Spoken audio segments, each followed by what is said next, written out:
Semangat pagi!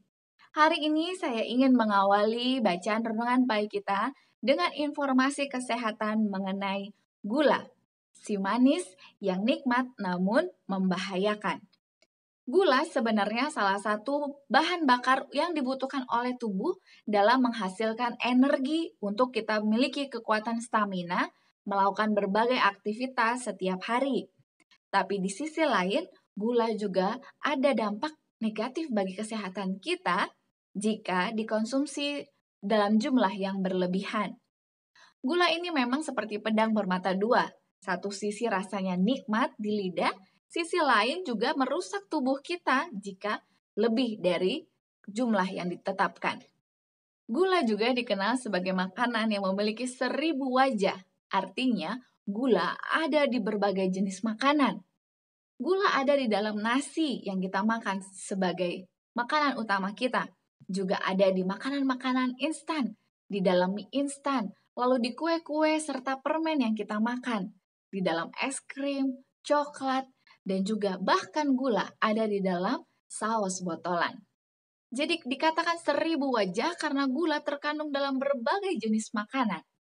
Dan jumlahnya pun dibatasi yang dapat kita konsumsi dalam satu hari, yaitu sekitar 30-50 gram atau sekitar 2-4 sendok makan.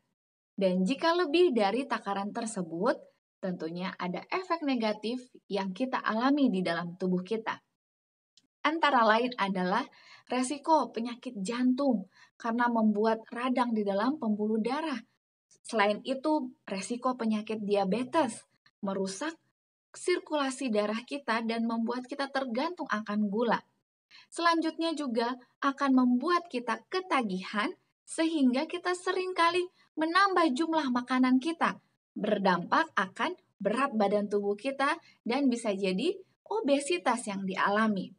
Selanjutnya, gula juga secara berlebihan dapat meningkatkan resiko penyakit radang sendi. Jadi kalau kita sudah mulai merasakan nyeri-nyeri di sekujur tubuh kita, bisa jadi itu tandanya kita sudah harus mengurangi jumlah gula yang kita konsumsi. Yang menarik adalah gula juga dapat menyebabkan jerawat dan juga penuaan dini pada kulit kita. Kulit ini akan lebih mudah kering, keriput, dan sangat merusak kecantikan kulit kita. Mari dengan informasi kesehatan ini, kita mulai menakar jumlah gula yang kita nikmati dalam satu hari jika kita ingin lebih memiliki kesehatan yang maksimal dari hari ke hari. Dan mari kita bersyukur untuk setiap berkat Tuhan. Mulailah bersyukur untuk hal-hal yang sederhana, dimulai dari hal-hal yang kecil.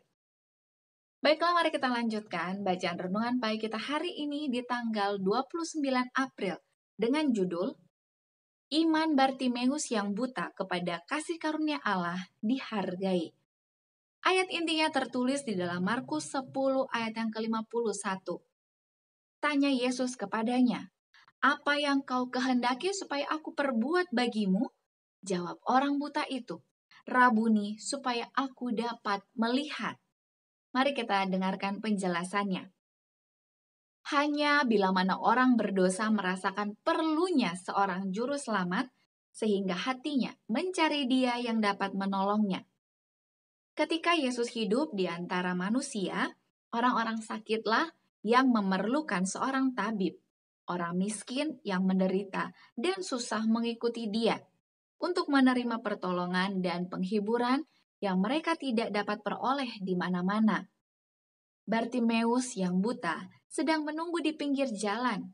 Ia telah menunggu lama hendak bertemu dengan Kristus.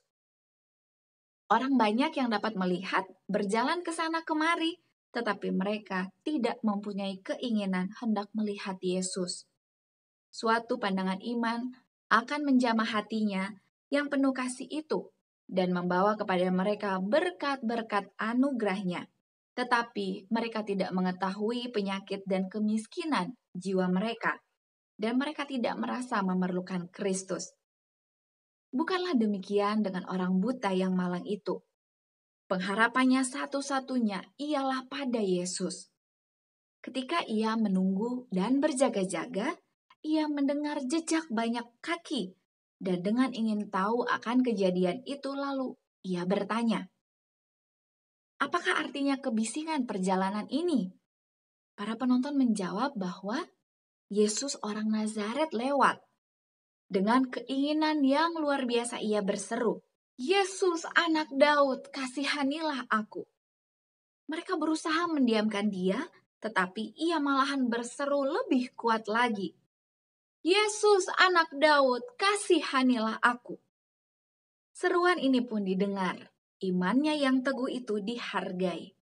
Bukan saja penglihatan fisiknya dipulihkan, tetapi mata pengertiannya pun dibuka. Dalam Kristus ia melihat penebusnya dan matahari kebenaran bersinar ke dalam jiwanya. Semua orang yang merasa perlunya Kristus seperti yang dirasakan Bartimeus yang buta itu, akan seperti dia, menerima berkat yang mereka rindukan. Orang-orang yang sengsara dan menderita, yang mencari Kristus sebagai penolongnya, terpesona oleh kesempurnaan ilahi, keelokan kesucian yang bersinar dalam tabiatnya. Setiap orang yang menerima Kristus oleh iman akan menerima pula kuasa untuk menjadi anak-anak Allah. Aplikasinya bagi kita hari ini, apapun keperluan kita, mari kita belajar dari Bartimeus. Karena kerinduannya untuk sembuh, ia dengan berjaga-jaga mencari tahu kapan Yesus akan lewat. Itu mengajarkan bagi kita hari ini, mari kita semakin mengejar Yesus dengan cara mencari tahu firman-Nya lebih dalam lagi dan terus memiliki waktu untuk berdoa. Supaya kita boleh juga merasakan apa yang Bartimeus rasakan, yaitu pemulihan yang datangnya dari Tuhan. Slogan kita, awali hari ini dengan renungan pagi. Mari kita tetap tekun di dalam doa, menggunakan waktu-waktu kita untuk bercerita dengan Tuhan. Di dalam doa juga kita boleh menyampaikan permohonan untuk disembuhkan. Jika ada di antara kita yang memiliki penyakit, kita dapat menceritakan kepada Tuhan dan memohonkan berkat kesembuhan, sebagaimana yang Bartimeus rasakan. Tuhan menjamah tubuhnya dan ia pun disembuhkan.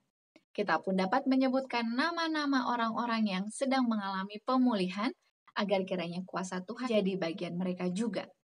Dan jika ada di antara Anda yang turut ingin didoakan, Anda dapat menuliskan usulan doa Anda di kolom komentar di bawah ini, dan saya akan turut mendoakannya.